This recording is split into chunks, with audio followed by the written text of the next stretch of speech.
Well, I said I'd be back with a Rush video, so that's what we're doing today. And I know you're noticing the baseball hat. I thought it was appropriate. Apparently, Rush are pretty big baseball fans. So, yeah, this is one of my Little League hats for clarity. But the main topic. So, pretty simple. All I'm doing is listing the name of albums I've got. I'm ranking them based on my own opinions. So I think I'm getting a pretty obvious one out of the way first. This is Snakes and Arrows. 0. That's the score. It's a 0. No songs speak to me on this. They all just blur together. Mindless rock mush. I'm sorry to Rush. I really wanted to like this album. I really did, but they just all blend together.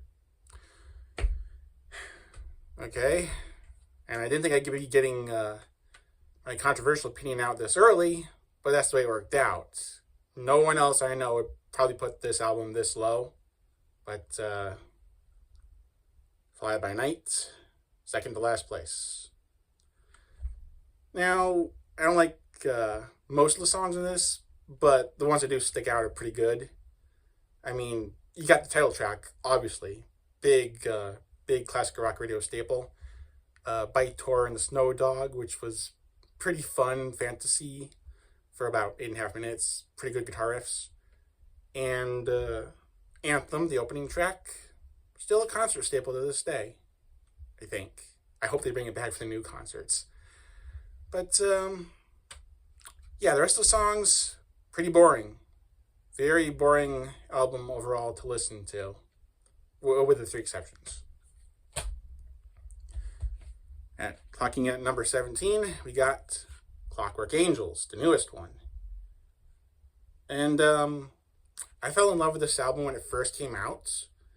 But over the years, I don't know, it doesn't stick with me as often as as the other ones do. Because, I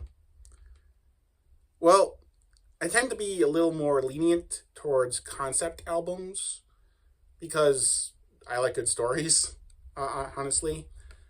And the concept did stick out to me.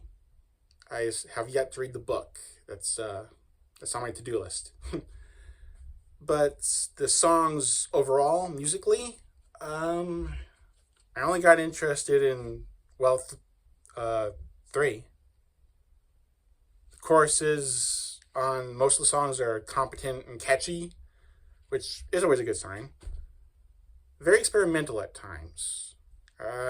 You'd catch a lot of guitar phrases in here you didn't hear from them, since the late 70s, to be honest. It feels like a throwback and a step forward in the same direction. And sometimes when you try to go in both directions, you end up just staying in one place. So, yeah, the ones I'd recommend off of this one, The Wreckers. Enough said. I put that in my top 100 greatest songs of the century video. So, yeah. Wish Them Well, pretty decent. The Garden, probably the most beautiful song they've ever written. Yeah, they went out on a high note. I'm sticking to that. Next, we got Vapor Trails. First album not to use synthesizers of any kind since Fly By Night, actually. On this one, they actually make it work, though. I give it a 6 out of 13. Yeah, because there's 13 tracks. And while I don't like the majority of them, 6 out of 13, you already get that. The songs are still technically musically perfect. I can't find a bad song in here, but most of them just aren't my thing. That's all I'm saying. Okay, next we got Counterparts. 6 out of 11.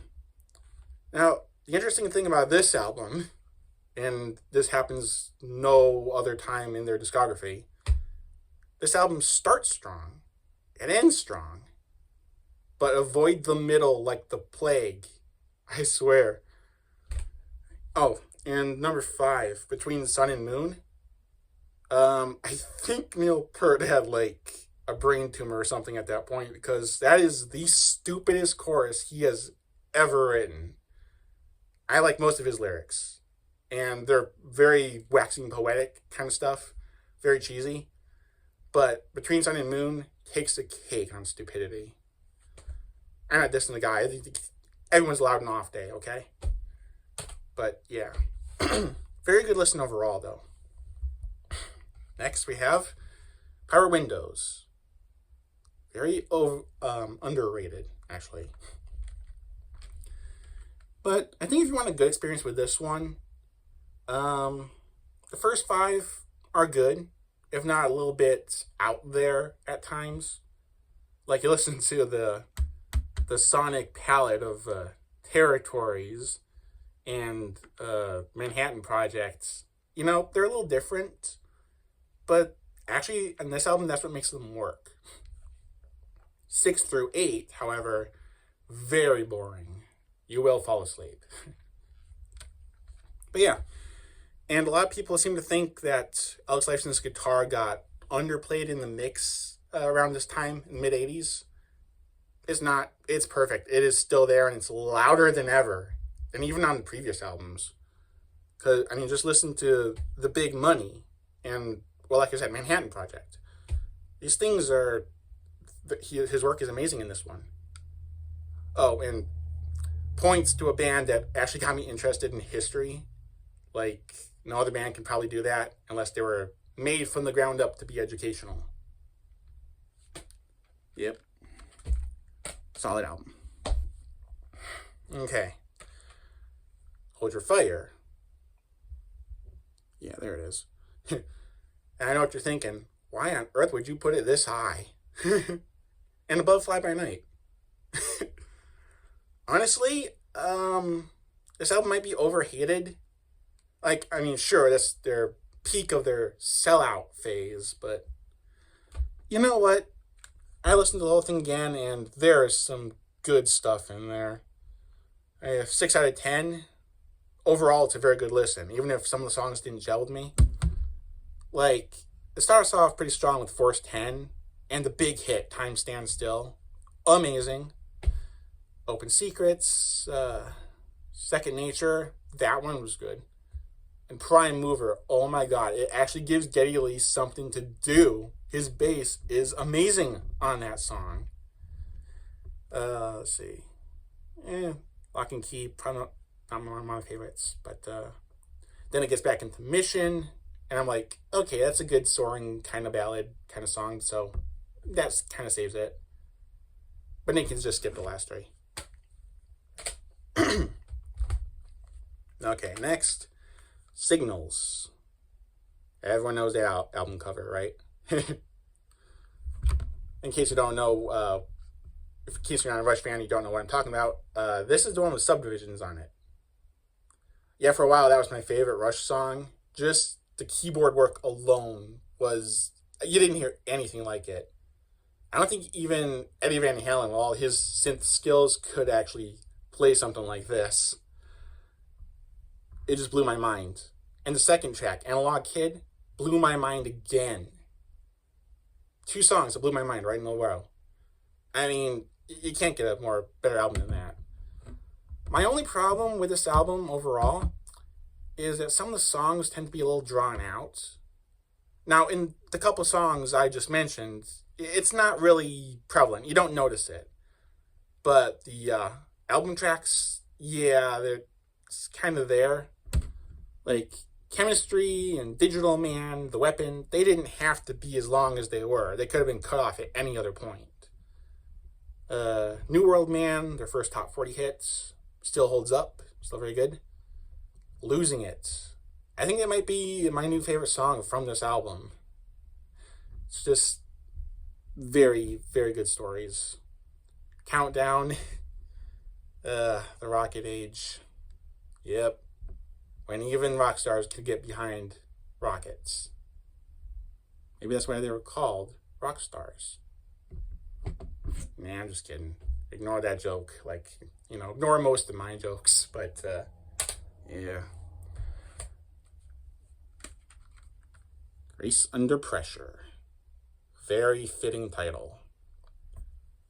6 out of 8. Which is to say, I like the first 6 songs. Not really a fan of the second 2. Last 2. Duh. Yeah, Red Lenses has to be the second stupidest song that Neil Peart's ever written. Like, the lyrics are just too simple. I don't know. I don't know what to say about it. And Between the Wheels, it starts interesting, but it just draws on way too much. It overstays its welcome. The good songs and stuff really stick out. Red Sector A is one of my favorites. For the longest time, The Body Electric was my favorite song in this entire album. So, yeah. And one of the only songs from the Fear trilogy, or should I say quadrilogy now, that I actually liked. Yeah. I don't really like the Fear songs, but The Enemy Within was actually pretty good. Okay, now we're getting into top 10. Number 10 is Test for Echo. 10 out of 11. Yeah, Time in Motion, the 5th song, not really my thing. It didn't gel with me quite right. But overall, this is a very heavy album. And every song works. Even when they're talking with something as kind of stupid as dog ears. I mean, you do get the joke, but it takes a while. But they're really stretching their knowledge about modern stuff, especially in the 90s. I mean, what is this? You got some sort of activist message about peace and prosperity with half the world. And yeah, that works. It's very sound. Let's see. Virtuality.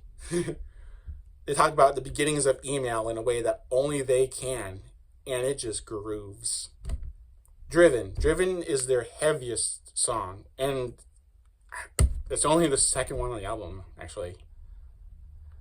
And I don't even know what it's about.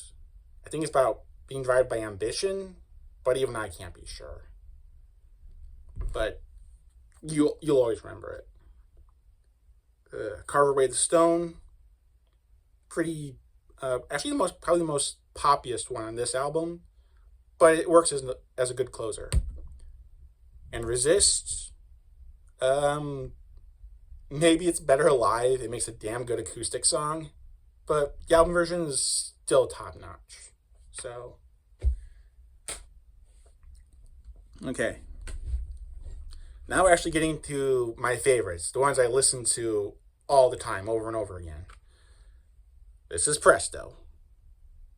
Yes, that is a bunch of rabbits. Okay. This is another 10 out of 11. But unlike Time in Motion on... I just did this. Test for Echo. Unlike that song, which I can kind of listen to, but I don't mind listening to it. This has one song in it that you should avoid if you have my predilections. Scars, not good. Not good. If you want a good song that's entitled Scars, listen to Papa Roach. This song doesn't cut it. But everything else on this is just amazing. For this album, personally, this might be the most poppiest, in my opinion. It definitely has the most mystical, almost tranquil, dreamlike sounding qualities. I don't know how else to explain it. But this album kind of sucks you in with a little bit of softness. Then it can just ramp it right back up, but you're still there. It doesn't jar you or anything. It's like, well, like I said, it's like puts you in a dreamlike state, but it doesn't put you to sleep. Don't take the wrong way. That's what I'm saying is this album, to me, is pretty much perfection when I just need a relaxer. I mean, listen to the title track. That'll just put you in a good mood. And The Pass, very big on social commentary, but kind of a downer. Kind of a downer. Most of these songs are kind of downers. I mean, with the subject material, but the songs themselves, they're really good. Number 8, Roll the Bones. Fun fact, I think this was like the 4th or 5th Rush album I ever got. I was maybe 14 or 15, I think. And out of all the ones I had up to that point, this is the one that I was very confused about for the longest time. This is one of those albums that you listen to once, say, oh, that was interesting, and never listen to it again until you remember it a couple years later. And then you listen to it again, and it's like, oh my God, this is amazing. And yeah, that opinion has stuck with me for long after I came to that conclusion. This is one of my favorites. With the exception of Ghost of a Chance, it has a weak chorus, kind of a unique riff, but it just wasn't my thing. This might be the only album I know of that has a theme, but not a concept. It's very weird. Like, all these songs have to do with, well, most of the songs have to do with gambling. I mean, just listen to the titles of some of these. Roll the Bones, Face Up, The Big Wheel, Ghost of a Chance, and You Bet Your Life. Just goes all the way throughout that. But, yeah, I recommend this album. This, if you're not, like, into Rush at their peak in the start of the 80s, if you're not into that type of sounds and you want something a little more off the beaten path, a little more alternative, this is probably the best way to go. It also helps that they improvised a lot of this stuff. Yeah, there's a little tidbit behind this album. They were getting kind of pigeonholed into making, like popular stuff, like Presto and Hold Your Fire and all that. So when Roll the Bones came around, they just said, screw it, we'll just do this off the cuff and maybe it'll make a better rock album. And you know what? I think it worked. If this list is any indication. Okay, next, one of the big ones. 2112. 5 out of 6. I did not like Tears. A little too boring for this type of album. But everything else was perfect. And, I mean, it's one of the top 3 progressive rock suites you'll ever hear is the title track. There's nothing else to say about it that hasn't already been said a million times over. If you haven't listened to the song 2112, then what the hell are you doing with your life? I swear. I mean, it's on the 1001 albums you must hear before you die for a reason, guys. Yeah, I'll leave it at that. Next, the first one, the debut, the self-titled, whatever you want to call it. This is one of those few albums that I have trouble describing. I mean, it's more accessible and easy to listen to than Fly By Night, but that doesn't really say much. Most of these songs I like. It's kind of, on any given day, they can go from like to love to back to like. It's one of those albums that I call in flux. Like, if you're in a certain mood, forget about it. But if you're in a great mood, this is the best album ever. Especially if you want to listen to, like, Led Zeppelin, but you don't want to hear Led Zeppelin. Because this is when they were trying to sound like Led Zeppelin. And you know what? It kind of worked. I mean, if Working Man is any indication, or What You're Doing, Finding My Way, and one of the very few underrated album tracks that needs more love.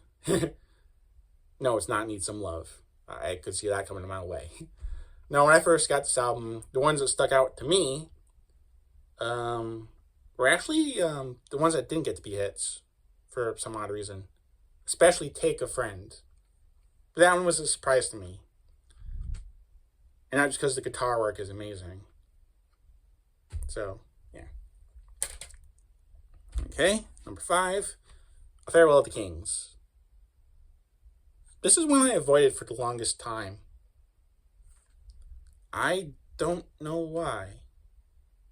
But, yeah, I listened to it again recently, and I was pleasantly surprised, because the title track is really good. Parts of Xanadu can be boring, but it grows on you. And Closer to the Heart, obviously. I mean, it's pretty much one of their biggest songs up to that point. Like, 2112 was kind of a single. They kind of had to chop it down to 4.5 minutes or something. But their first real chart topper, besides 2112 and Working Man and Fly By Night. Okay, I'm going off the beaten path here, but Closer to the Heart seems to be the one that stayed on rock radio the most. Like, if you listen to classic rock radio and you wait for a Rush song, I mean, what do you got? 9 times out of 10, it's Tom Sawyer, or if you're really lucky, Closer to the Heart, or if you're really, really lucky, The Spirit of Radio. That's it. They've stopped playing everything else. What the hell, radio? Cygnus X1 can be a little disjointed at times, but I thought it was okay for what it was. Okay. The first Rush CD I ever got. Permanent Waves. This is definitely a transitional album if ever I heard it. Like, you know, I obviously listen to everything else they've ever done, and this sounds kind of the most different to me. I don't know how to describe it. It's not the stuff that came before it, and it's not the stuff that came after it, but you can hear both of that in this. The Spirit of Radio. Absolutely perfect. It goes from reggae to rock to reggae again. You won't hear another song doing that. Not unless you're that, what was that band that did Why You Gotta Be So Rude? I think that's sort of a reggae beat in there. But, yeah, it doesn't work to me. Free Will, good message. Kind of overplayed back in the day, but it's still good. Jacob's Ladder, perfect. Entre Nous, which is French for Between Us. Great light rock song. Different Strings, perfect. Nice fantasy lyrics, and actually a little bit of piano by their cover designer, Hugh Syme, which he shows up here and again. So, Natural Science. Like I said, they taught me about history with the Manhattan Project, so it figures they'd try to teach us about science as well. Yeah, you see that picture? Tsunami covering everything? That's actually explored in the last half of Natural Science. Like, it alludes to the cover. You'll rarely see a Rush album doing that. And it's one of the only Rush songs I ever played in school. I got my science teacher to play it for us for our class. For some reason, they weren't as impressed with it as I was. They were kind of bored. There's a lot of people who don't like Rush out there, aren't there? That's sad. But, you know, you do you. All right, top 3. The best of the best. Caress of Steel. Oh, yeah. This one is just flat out perfect. I mean, there's a few boring parts in Fountain of Lamneth, but if you can get through that, this is one of the greatest albums, prog rock, that you will ever hear.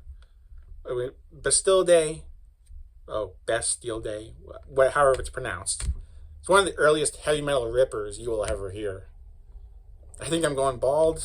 Pretty much the only time they tried a joke song, and it worked. Lakeside Park, nice nostalgic vibe going there. I don't know how they do that, but it's a nice softer number. But it warms you up for the best of the best. The Necromancer, one of my favorite songs of all time. Not one of my favorite Rush songs. One of my favorite songs of all time.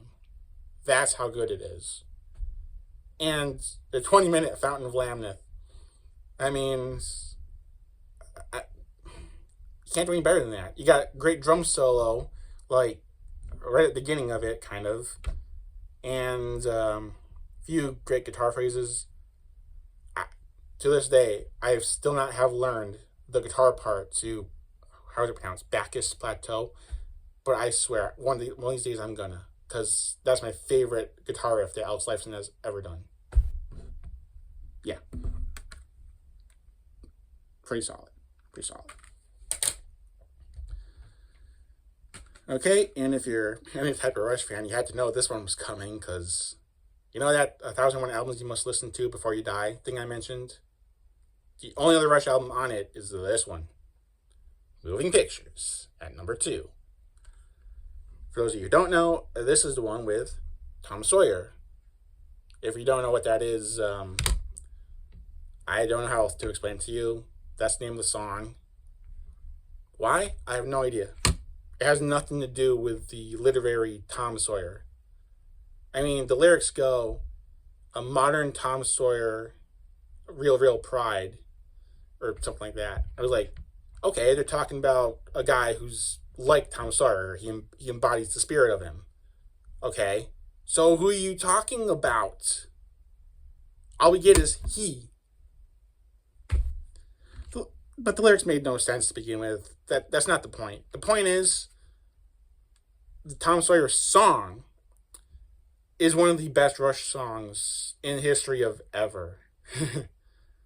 And it's one of those few songs where, even if you think that you can play drums along with Neil Peart on the radio, like, air drum and stuff, if you think you've got those drums down perfect, you don't.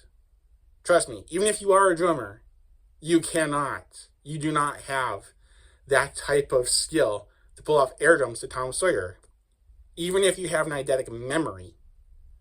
Because it's one of those few songs that changes every time you listen to it. I don't think he repeats the same pattern twice, even though he kind of does in some places, but other places he always throws you for a loop. It's perfect. It's like a joke to the audience trying to drum along, but at the same time, that's what makes it a great rock song in general. Red Barchetta. Pretty much the only song they've written about cars, dude stuff. Nah, I'm kidding. I mean, dudes also like beer, apparently, back in the day. I mean, sure. But they only mentioned it like twice in like all their 40 years of recording. And Working Man is pretty much the closest to the everyday guy type of song that they write about. Neil Peart doesn't usually write about this stuff. He writes about political stuff, philosophy, and fantasy. That's his bread and butter. But before that, they just wrote about anything, common experiences. That's how you got Working Man. Red Barchetta takes it in a different direction. It's about a car, and it's about families leaving you, a car. But the way Neil Peart does it is a little different. It's some sort of fantastical setting in the future where cars are super, super important and farms are outlawed. Yeah, I think it says it's like based off a story somewhere, but I'd never heard of it. So, you know what? I think it made a great song. YYZ, the best bass solo ever. No complaints here. Limelight, one of my favorite songs of all time. And again, not your Rush songs, all songs. The Camera Eye, I kind of had to warm up to, but, it's perfect otherwise. Witch Hunt, I'm still hesitant about. I know it's technically capable. I know it's a really good song. but I don't know. There are just some things you don't gel with quite right. But I don't mind it. And Vital Signs is really, really good. Better than it has any right to be, actually. If you could listen to any two albums from Rush, like any two, well, I mean, 1001 songs or albums, whatever, they mentioned 2112 and Moving Pictures. I recommend Moving Pictures, and my number one, and if you know your Rush, you know they're the only one that has to be left, Hemispheres. There's nothing else to say about this. This is perfect. This is the most perfect Rush album ever, in my opinion. Cygnus X1 Book 2, a million light years better than the first part. Got Circumstances. You don't get too many songs that are half English, half French anymore. You just don't. The Trees, kind of silly, but actually kind of works. And all those little doodads Neil Peart has on his drums, the wind chimes, the bells, the blocks, they all are incorporated in the Trees. And it's just perfect. And La Villa Strangiato, what started out as a simple guitar solo idea from Alex Lifeson, turned into the best instrumental they ever did. Also the first one they ever did. First is best. Yeah. I wish I did more instrumentals in their lifetime, but La Villa Strangiato, it stands the test of time, okay? This entire album, will stand the test of time. That's what I want to take from this. So, that is all 19 Rush albums ranked and reviewed. And for those of you wondering why feedback wasn't on here, is because I don't count it. I wanted to for the longest time to, give myself an even 20. But even if I did count it, I don't have it. And why would I? It's just 8 cover songs. And the songs they cover, half of them I don't even know or don't even care about. Sure, give me Summertime Blues. Give me For What It's Worth. But the other ones, nah. Yeah, just leave it to the side. Sorry. But, yeah. So, I'm just realizing I probably did that for nothing, but hey, I wanted a spectacle. Okay. So hopefully by the end of this month, I will get to you that other video I promised. The first 5 Alice Cooper albums reviewed. So that's it. Thanks for listening, and I will see you next time.